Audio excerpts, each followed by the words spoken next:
आज हम जिस कंट्री के बारे में बात करने वाले हैं उस कंट्री के बारे में इंटरनेट पर बहुत ही लिमिटेड इंफॉर्मेशन है। क्यों? क्योंकि उस कंट्री में ना तो कोई जा सकता है और ना ही कोई उस कंट्री से बाहर आ सकता है। ना तो उस कंट्री में फेसबुक काम करता है, ना यूट्यूब, ना ट्विटर और ना ही गूगल मैप्स। ना ही वहाँ पर है एप्पल, ना माइक्रोसॉफ्ट, ना सोनी। वहाँ के सिटीजन्स के लिए इंटरनेशनल कॉल्स तक बैन है। इस कंट्री को कहा जाता है the most isolated country in the world. इस कंट्री को नाम दिया गया है द हर्मिट किंगडम, क्योंकि किसी को भी एक्चुअली इतनी जानकारी नहीं है कि इस कंट्री के अंदर चल क्या रहा है। जी हाँ, मैं बात कर रही हूँ नॉर्थ कोरिया की। इस वीडियो में मैं आपको नॉर्थ कोरिया के बारे में 10 इंफॉर्मेटिव पॉइंट्स बताऊंगी। तो चलिए आगे बढ़ते हैं और जानते हैं नॉर्थ कोरिया के बारे में।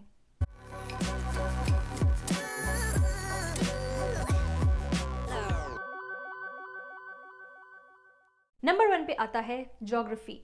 नॉर्थ कोरिया, जिसे हम Democratic People's Republic of Korea भी कहते हैं, एक ईस्ट एशियन कंट्री है जो लोकेटेड है in the northern part of the Korean peninsula.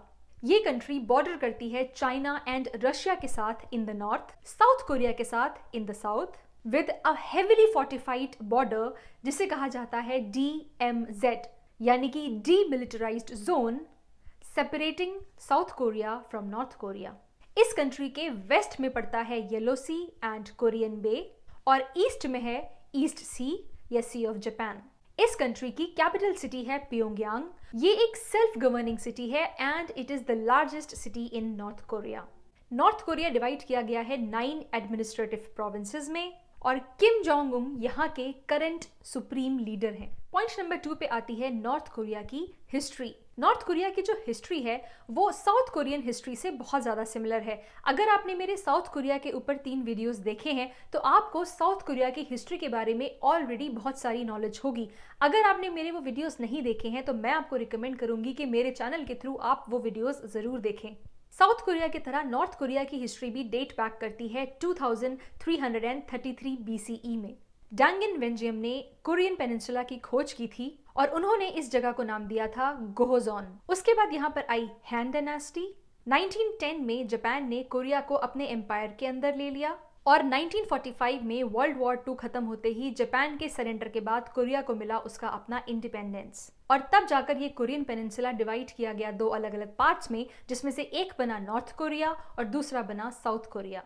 Number 3 पे हम बात करेंगे नॉर्थ कोरिया की पॉपुलेशन की। एज ऑफ 2019 नॉर्थ कोरिया की टोटल पॉपुलेशन लगभग 25 मिलियन है, जो वर्ल्ड रैंकिंग पे आती है 55th पोजीशन पे। साउथ कोरिया की तरह नॉर्थ कोरिया की एथनिसिटी भी बहुत ही स्ट्रेट फॉरवर्ड है। 99.9% लोग यहाँ पे जो रहते हैं वो हैं कोरियंस और जो बची हुई 0.1% जनता है वो है चाइनीज, जापानीज एंड अमेरिकन्स। क्योंकि इस कंट्री में बाकी देशों से कोई भी इंसान अंदर नहीं आ सकता और ना ही यहाँ के लोग किसी और कंट्री में जा सकते हैं, इसीलिए यहाँ पर ये जो 0.1% जनता है जो चाइनीज, जापानीज और अमेरिकन्स हैं वो यहाँ पर और कोई नहीं बल्कि प्रिजनर्स हैं जो यहाँ के प्रिजन्स में रहते हैं।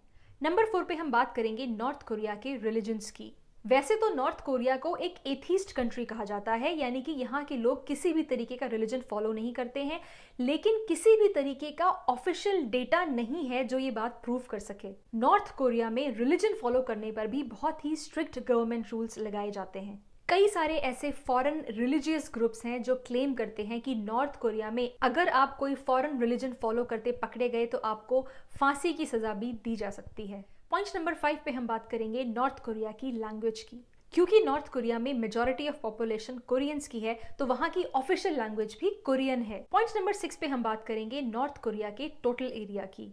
नॉर्थ कोरिया का टोटल एरिया लगभग 1,20,540 किलोमीटर स्क्वायर है और ये वर्ल्ड रैंकिंग में 97th रैंक पे आता है। यहाँ पर 0.11% है वाटर और बचा हुआ 99.89% है लैंड।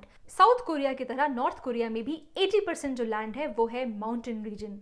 पॉइंट नंबर 7 पे हम बात करते हैं नॉर्थ कोरिया की करेंसी की। नॉर्थ कोरिया में जो करेंसी यूज होती है उसे कहा जाता है KPW, यानी कोरियन पीपल्स वॉन, और इसे डिवाइड किया जाता है 100 शॉन में। पॉइंट नंबर 8 पे मैं बात करूंगी नॉर्थ कोरिया के एजुकेशन सिस्टम की। क्योंकि ये कंट्री एक आइसोलेटेड कंट्री है, यहाँ की चीजों के बारे में डेटा निकाल पाना बहुत ही मुश्किल होता है। नॉर्थ कोरियन गवर्नमेंट क्लेम करती है कि उनकी 100% पॉपुलेशन एजुकेटेड है।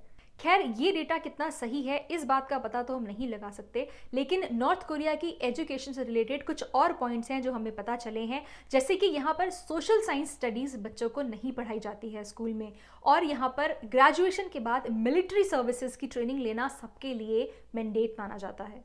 पॉइंट नंबर 9 पे हम बात करेंगे नॉर्थ कोरिया की फिल्म इंडस्ट्री की। जिस तरीके से नॉर्थ कोरिया की गवर्नमेंट ने हर चीज पे बहुत ही स्ट्रिक्ट रूल्स एंड पॉलिसीज बनाई हुई हैं, उसी तरीके से नॉर्थ कोरियन फिल्म इंडस्ट्री भी बहुत ही हेविली रेगुलेटेड इंडस्ट्री है।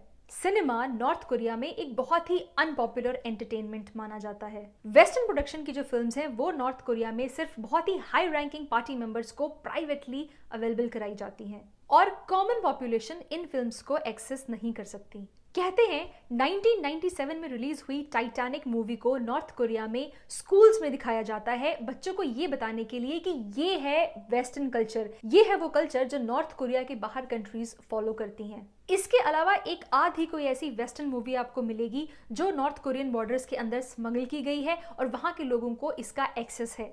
नॉर्थ कोरियन गवर्नमेंट ने अपनी फिल्म इंडस्ट्री के लिए बहुत ही स्ट्रिक्ट सेंसर रूल्स बनाए हुए हैं। There is no freedom of press in North Korea. जितने भी जर्नलिस्ट हैं नॉर्थ कोरिया में वो सारे के सारे गवर्नमेंट पार्टी मेंबर्स हैं और किसी भी तरीके का फॉरेन ब्रॉडकास्ट सुनना नॉर्थ कोरिया में अलाउड नहीं है। अगर वहां के लोग किसी भी फॉरेन ब्रॉडकास्ट को सुनते पकड़े गए तो उनको डेथ पेनल्टी का सामना करना पड़ सकता है। पॉइंट नंबर 10 पे हम बात करेंगे नॉर्थ कोरिया के स्पोर्ट्स के बारे में।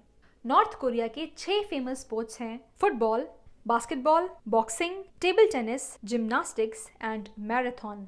नॉर्थ कोरिया के एक वेटलिफ्टर किम यून गुक ने 2012 के समर ओलंपिक्स में जो लंदन में हुए थे एक वर्ल्ड रिकॉर्ड बनाया in the men's 62 kg category. North Korea का Arirang festival Guinness book of world record बना चुका है as the biggest choreographic event in the world. इस फेस्टिवल में लगभग 1.5 लाख एथलीट्स हर साल पार्टिसिपेट करते हैं और अलग अलग तरीके के rhythmic gymnastics and dance performances करते हैं। ये इवेंट हर साल नॉर्थ कोरिया की हिस्ट्री को दर्शाने के लिए किया जाता है। ये इवेंट नॉर्थ कोरिया के रनग्राडो 1 मई स्टेडियम में हर साल सेलिब्रेट किया जाता है और ये जो स्टेडियम है नॉर्थ कोरिया में, this is the world's largest stadium with a capacity of 1,50,000।